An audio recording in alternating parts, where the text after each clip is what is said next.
Assalamualaikum warahmatullahi wabarakatuh. Selamat pagi anak-anak.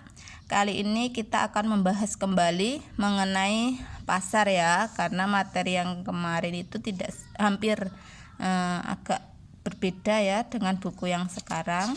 Kita buka kembali untuk halaman 8 mengenai pengertian pasar.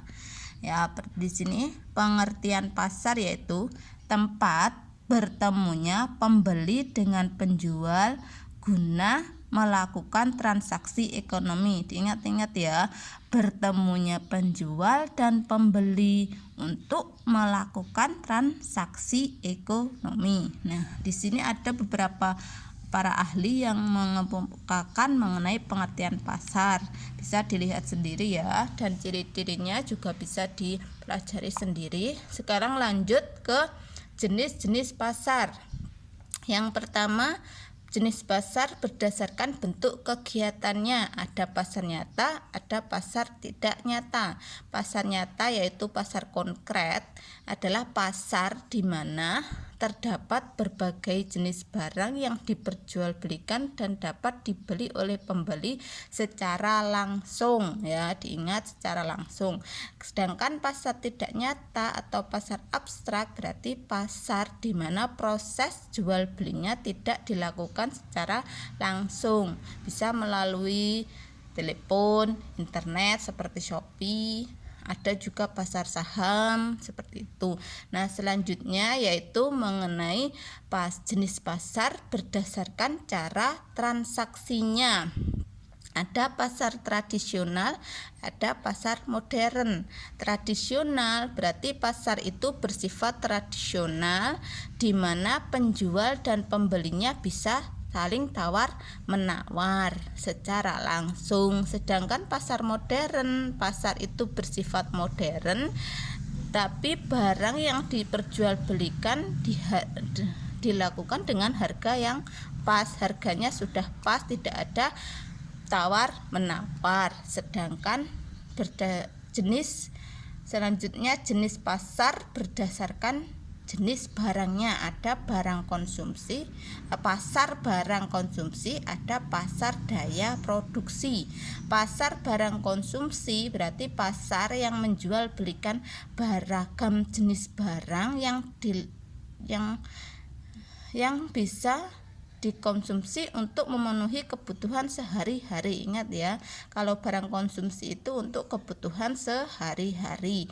Sedangkan pasar sumber daya produksi adalah pasar yang memperjualbelikan barang atau jasa dari faktor-faktor produksi. Nah, barang faktor-faktor produksi itu berupa biasanya mesin atau alatnya, barangnya, alat untuk membuat barang, mesin-mesinnya seperti peralatan. Kemudian untuk jasa yang berupa faktor-faktor produksi biasanya berupa tenaga kerja ataupun tenaga ahli. Selanjutnya yang akan dibahas mengenai jenis pasar berdasarkan waktunya. Ada pasar harian. Pasar harian ini berarti pasar yang transaksinya dilakukan setiap hari. Ingat ya, setiap hari. Barang yang dijual beragam, baik barang konsumsi, bahan mentah, bahan jasa, pokoknya yang setiap hari dibuka. Untuk yang kedua adalah pasar mingguan, berarti pasar ini dilakukan setiap seminggu sekali.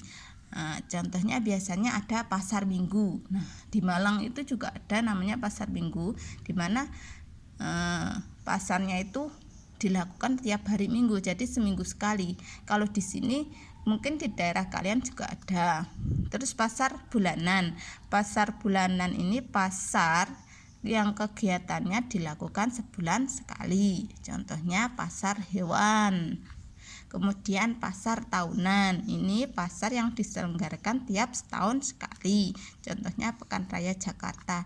Ataupun kalau di Malang juga ada dulu ketika untuk merayakan ulang tahun Malang ada namanya pasar Tempo dulu. Jadi seperti ini, Pekan Raya Jakarta ini untuk ada ulang tahun Jakarta, biasanya ada dirayakan Pekan Raya Jakarta. Jadi setahun sekali.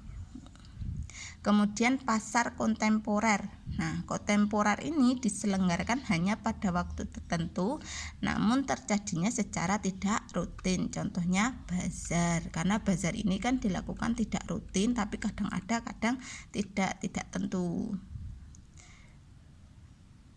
Kemudian ada jenis pasar berdasarkan luas jangkauannya. Ada pasar daerah, di mana pasar daerah adalah pasar yang memungkinkan transaksi penjualan dan pembelian dilakukan dalam satu daerah. Jadi satu daerah, misalnya kalian daerah di desa Kunir, berarti satu daerah Kunir. Lokal, kalau lokal ini pasar yang memungkinkan transaksi penjualan dan pembelian dilakukan dalam satu kota. Berarti kalau lokal itu dalam satu kota. Nasional berarti dalam satu negara. Berarti pasar ini transaksinya dilakukan dalam satu negara. Sedangkan internasional, pasar ini dilakukan di berbagai negara di dunia, berarti antar negara. Kemudian ada jenis pasar berdasarkan strukturnya. Yang pertama, pasar persaingan sempurna. Nah, pasar persaingan sempurna ini adalah bentuk struktur pasar yang paling ideal karena dianggap sebagai struktur yang menjamin terciptanya produksi yang optimal.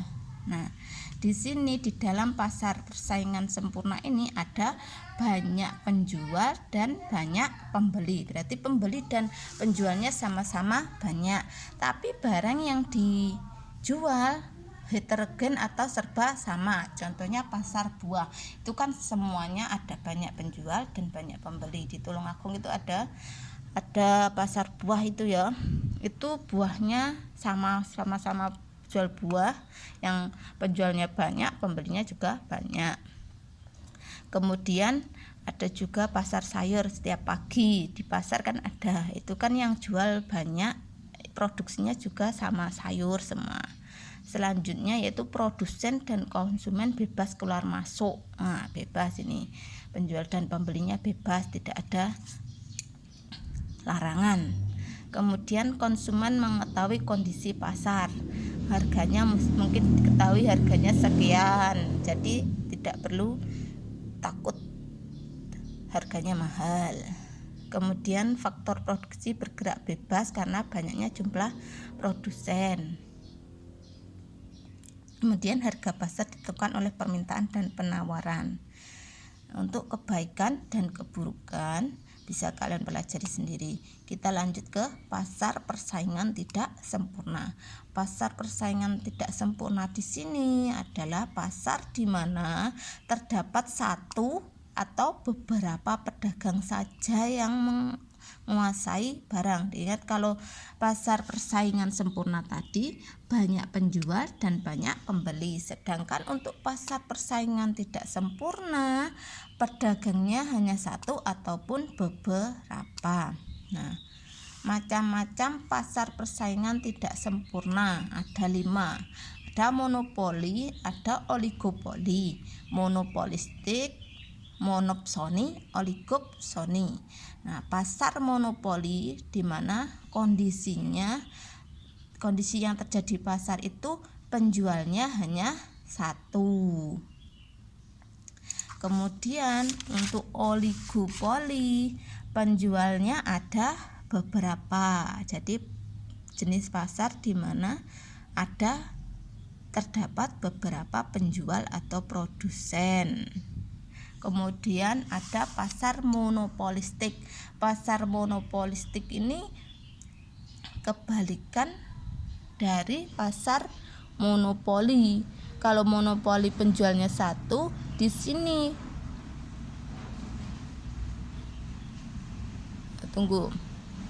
bentuk pasar yang muncul pada saat banyak produsen di pasar. Berarti banyak produsen. Ketika saat banyak produsen di pasar, ya kan, kalau di monopoli tadi kan satu penjual, sedangkan di sini bentuk pasar ini muncul ketika banyak penjual di pasar.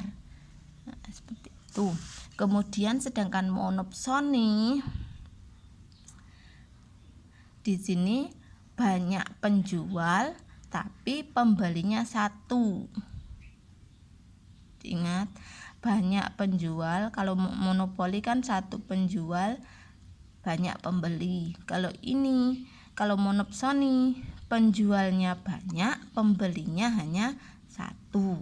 Kemudian ada oligopsoni. Oligopsoni ini penjualnya beberapa, yang dagang itu tidak hanya satu tapi ada banyak, tapi konsumennya agak sedikit, tidak hanya satu tapi lebih banyak dari yang monopsoni. Jadi oligopsoni ini jumlah pedagangnya lebih banyak dari jumlah konsumennya.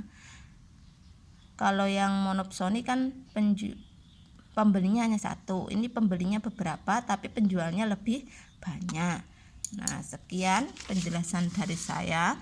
Kemudian lihat halaman 14, tolong dijawab soal latihan halaman 14. Oke, sekian penjelasan dari saya. Saya akhiri. Wassalamualaikum warahmatullahi wabarakatuh.